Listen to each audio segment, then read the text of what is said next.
Hello children.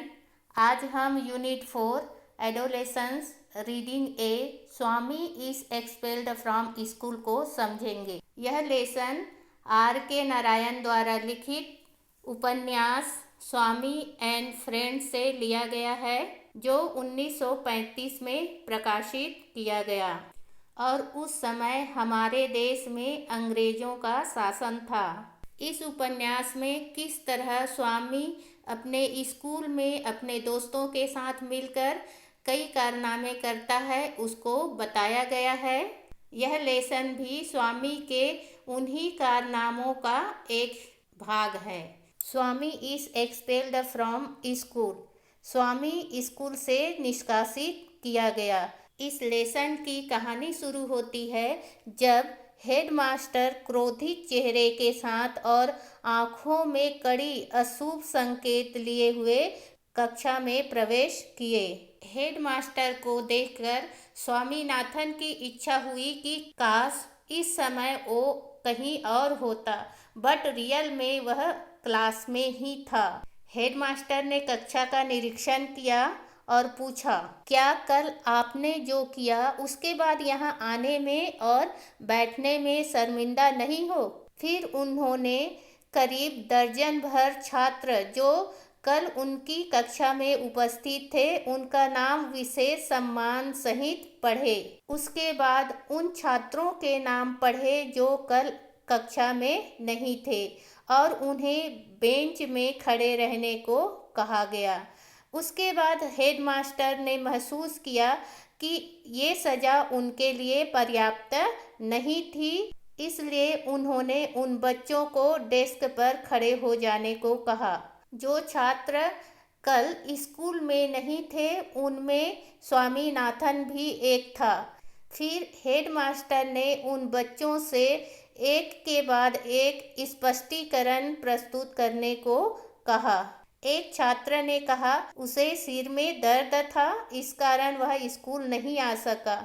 फिर headmaster ने उसे मेडिकल सर्टिफिकेट लाने को कहा। दूसरा छात्र बोला कि कल वह जब स्कूल आ रहा था तो किसी ने उससे कहा कि आज स्कूल नहीं है। यह सुनकर वह घर वापस लौट गया। तब हेडमास्टर ने उससे कहा कि वह कोई भी बदमाश की बातों पर विश्वास कर लेगा। वह स्कूल तक क्यों नहीं आया सच्चाई का पता लगाने। तब छात्र ने कुछ नहीं कहा, इसलिए उसे 10 दिन उपस्थिति निरस्त, 2 रुपये जुर्माना और पूरा दिन डेस्क में खड़े रहने की सजा सुनाई गई। तीसरा छात्र ने कहा उसके सिर में दर्द था इसलिए नहीं आ सका।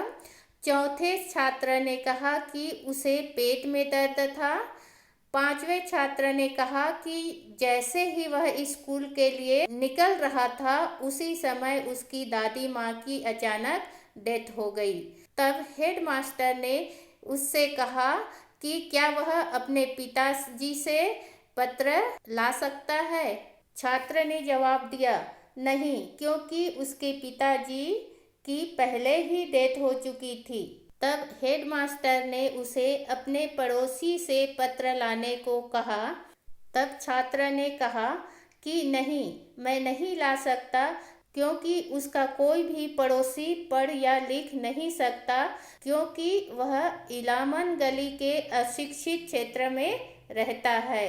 तब हेडमास्टर ने सच्चाई का पता लगाने के लिए एक टीचर को उस क्षेत्र में भेजना चाहा। यह सुनकर उस लड़के ने थोड़ी देर बाद कहा कि मेरे पड़ोसियों को इस बारे में कुछ पता नहीं है, क्योंकि मेरी दादी माँ तो गांव में रहती थी। तब यह सुनकर हेडमास्टर ने बेत से उस लड़के के उंगलियों पर मारा और उसे गली का कुत्ता कहा और उसे 15 दिन की कक्षा से बर्खास्तगी की सजा सुनाई। जब स्वामीनाथन की बारी आई तब वह असहाय होकर इधर उधर देखने लगा। राजम, जो उसका मित्र था, तीसरे बेंच पर सामने बैठा था और वह ब्लैक बोर्ड की ओर देख रहा था। स्वामीनाथन को उसके सिर का पिछला हिस्सा और गुलाबी कान साफ साफ दिखाई दे रहा था। यह स्वामीनाथन के लिए बड़ा ही असहनीय दृश्य था। स्वामीनाथन दुविधा में था कि उसका सिर घूमे और उसकी आंखें उस पर स्थिर हो जाए। स्वामीनाथन ने महसूस किया कि यदि ऐसा हुआ तो वह डेस्क से नीचे जमीन पर गिर जाएगा। 3 बेंचों की दूरी से गुलाबी कान उसे बोलने में अक्षम बना दिए। उसने सोचा कि कोई उसके आँखों और उन गुलाबी कानों के बीच श्यामपट्ट रख दे। वह इन्हीं विचारों में खोया था और हेडमास्टर के सवालों को सुन नहीं पाया। तब हेडमास्टर ने उसे बेत से मारा। स्वामीनाथन को होश आया। हेडमास्टर ने उससे पूछा, तुम कल क्यों नहीं आए थे? स्वामीनाथन ने पहले आवेश में आकर विरोध करना चाहा कि कल वह अनुपस्थित नहीं था, किंतु उपस्थिति पंजी वही थी। स्वामीनाथन ने बोलना चाहा कि मैंने आने का प्रयास किया, किंतु वे मेरी टोपी ले गए और जला दिए।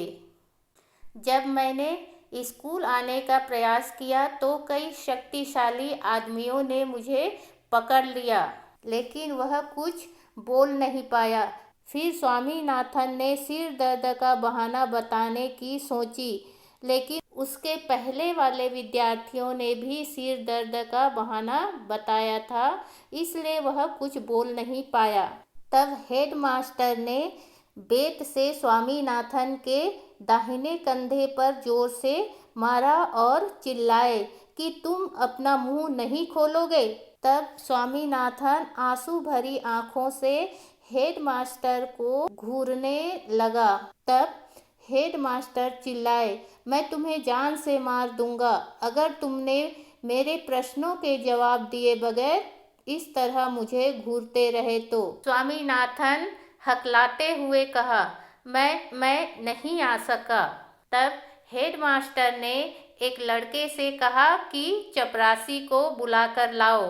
स्वामीनाथन ने सोचा, क्या वह चपरासी को मुझे मारने के लिए कहने वाले हैं?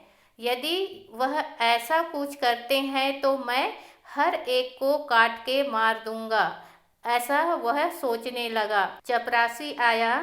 तब हेडमास्टर ने स्वामीनाथन की ओर संकेत करके कहा, चपरासी से कहा कि अब तुम कहो, इस मेज पर खड़े बदमाश के बारे में क्या जानते हो? चपरासी ने स्वामीनाथन को घूरते हुए पूछा, क्या तुम्ही ने कांच तोड़े थे जिसे मैंने देखा था? हेडमास्टर के वेंटिलेटर्स के कांच को। अब स्वामीनाथन का बचने का कोई चांस नहीं था। फिर हेडमास्टर ने फिर से स्वामीनाथन को मारा पीठ पर। हेडमास्टर चाहते थे कि स्वामीनाथन कुछ बोले, लेकिन स्वामीनाथन ने कुछ नहीं बोला। इसका मतलब ये हुआ कि हेडमास्टर के वेंटिलेटर्स के कांच स्वामीनाथन ने ही तोड़े थे। उसके बाद फिर से हेडमास्टर ने स्वामीनाथन के पीठ पर मारा। तब स्वामीनाथन ने कहा, मुझे मत मारिए सर, दर्द होता है। यह सुनकर हेडमास्टर ने चौथी बार स्वामीनाथन को मारा और कहा, यहाँ खड़े रहो, इसी डेस्क पर एक मूर्ख की भांति घूरते रहो जब तक तुम्हारी बर्खास्तगी न सुनाई जाए।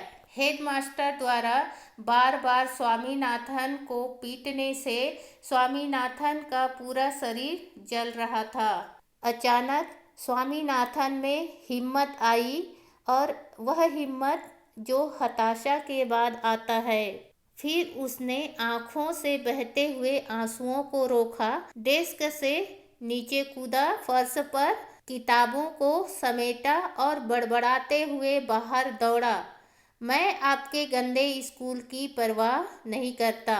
इस प्रकार स्वामीनाथन उस स्कूल को छोड़ दिया।